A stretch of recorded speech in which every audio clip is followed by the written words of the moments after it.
All right, today we are diving headfirst into one of the most incredible, most epic stories in all of Greek mythology, the Gigantomachy. Now, this wasn't just some battle. We're talking about a full-on cosmic war that literally decided the fate of the universe and set up the gods we know on Mount Olympus. To really get your head around the sheer scale of this thing, just think about that question for a second. What if the very ground we're standing on, the planet itself, decided, you know what, I'm done, and rose up to overthrow the sky? That's the heart of this absolutely earth-shattering myth. So a war of this magnitude, where does it even start? Well, it all kicks off with a mother's rage. And we're talking about Gaia, the primordial goddess of the earth, who was holding on to a cosmic grudge that had been building for ages. See, this wasn't Gaia's first go-around. Before the Olympians, she had the Titans, her firstborn. Can you imagine seeing your kids, these cosmic beings of unbelievable power, get beaten in a decade-long war and then thrown by Zeus into Tartarus? We're talking the deepest, darkest pit of the underworld. Gaia never, ever forgave this, and that fury set the stage for a second rebellion, one that was going to be even more terrifying. Gaia's response wasn't just another war. Oh no. She created a whole new generation of children, beings of immense power born for one and only one purpose: to tear down Olympus and obliterate the gods who had locked up her first kids. The earth was about to strike back, big time. And here they are, the giants, or gigas in Greek. Their origin story is, well, it's incredibly primal. They were literally born from the blood of the sky god Uranus when it fell and soaked into the earth, Gaia. That made them this terrifying fusion of earth and sky, and they were created with a single laser-focused mission: destroy the Olympians. And boy, did they look the part. The old text described them as just monstrous. Try to picture creatures so huge you can't even comprehend it, with unbelievable strength, wild flowing hair, and, get this, legs made of writhing, scaly serpents. They were even born in a place called Phlegra, which means the burning land. I mean, that tells you everything you need to know right there. And their attack plan? Pure, raw chaos. There were no clever tactics here. They just started ripping mountains right out of the ground and chucking them at the heavens like they were pebbles. They'd grab whole oak trees, set them on fire, and launch those too. This was a brute force, all-out assault on the home of the gods. So you can imagine, the gods are just reeling. I mean, they're powerful, obviously, but this was a threat unlike anything they had ever faced before. And right when things seemed their most desperate, a prophecy comes to light that would change the entire course of the war. Let's be crystal clear about this. At the beginning of the war, the Olympians were losing. Badly.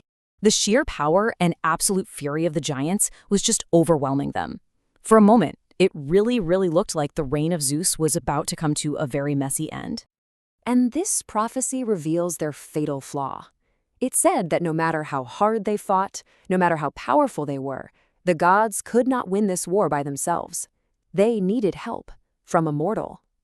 Suddenly, the fate of the entire cosmos rested on finding the right hero. And who else could it possibly be? Guided by the genius of Athena, the goddess of strategy, they called in their trump card, the greatest hero in all of Greek mythology, the son of Zeus himself, the demigod Hercules. The whole weight of Olympus now rested squarely on his mortal shoulders. Okay, so now they've got their champion on the field, and the tide is starting to turn.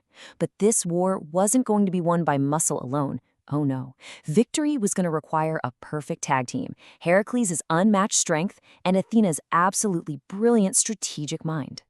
The battle against the giant Alcinius is the perfect example of this. So get this. This particular giant had a superpower. He was immortal, but only as long as he was touching the soil of his homeland. So Heracles hits him with an arrow, knocks him down, but the giant just gets right back up, totally healed by the earth. That's when Athena steps in. She figures out a secret. She tells Heracles, you have to get him away from his power source. So Heracles physically drags this giant, kicking and screaming, out of his homeland, and only then, cut off from the earth, could the giant finally be killed. Just a brilliant combination of brains and brawn. And the other gods were definitely pulling their weight too. Porphyrion, one of the toughest giants, made the huge mistake of going after Hera. Zeus zapped him with a thunderbolt, and Heracles was right there to finish the job. And Athena was just a force of nature in this war. She crushed the giant Enceladus under the entire island of Sicily. And in a pretty grim move, she actually flayed another giant, Pallas, and used his skin as armor. Talk about intense. So here's the crucial point. It was a total team effort. Every single god, from Apollo to Hephaestus, was in the thick of it, using their unique powers to strike down giants. But, just like the prophecy said, it was Heracles who had to deliver that final, mortal blow to each and every one of them. He was the key that secured the victory the gods couldn't achieve on their own. So, the giants are defeated and the war is over. But the story's real impact? That was just getting started. For the ancient Greeks, this wasn't just some cool action story. This was a foundational myth. It was a story that explained the very structure of their world and why things were the way they were. And here's a really interesting tidbit. The name Olympians, well, according to some sources, that was actually an honorary title. Zeus gave it specifically to the gods who fought in this war. And because of what they did, the two demigods, Heracles and Dionysus, were also given this incredible title, which cemented their place up there with the gods. Now, for the people of Athens, this myth became an incredibly powerful political symbol. They looked at the Gigantomachy, this battle of civilized gods against chaotic, barbaric giants, and they saw a mirror of their own history, specifically their victory over the Persian invaders at the Battle of Marathon. They framed their enemies as these chaotic giants and themselves as the orderly gods. It became a core part of their identity as the defenders of civilization in a dangerous world. In the end, the giants were basically remembered as a giant cautionary tale. This quote from Homer really sums it up. He frames them as this arrogant, reckless people who were destroyed by their own pride, their hubris. For the Greeks, that was the ultimate sin, trying to challenge the divine order. The giants' legacy was a warning for everyone else. And their final fate became part of the natural world itself. The victorious gods buried them deep within the earth, and it was believed that whenever these massive, defeated creatures stirred, that's what caused earthquakes and volcanic eruptions. So when Mount Etna erupted, that wasn't lava, that was the fiery breath of the giant Enceladus still trapped down below. So that brings us to this final question. The Gigantomachy is so much more than a myth about monsters and heroes. It's a foundational story about civilization putting down chaos. And it really makes you wonder, doesn't it?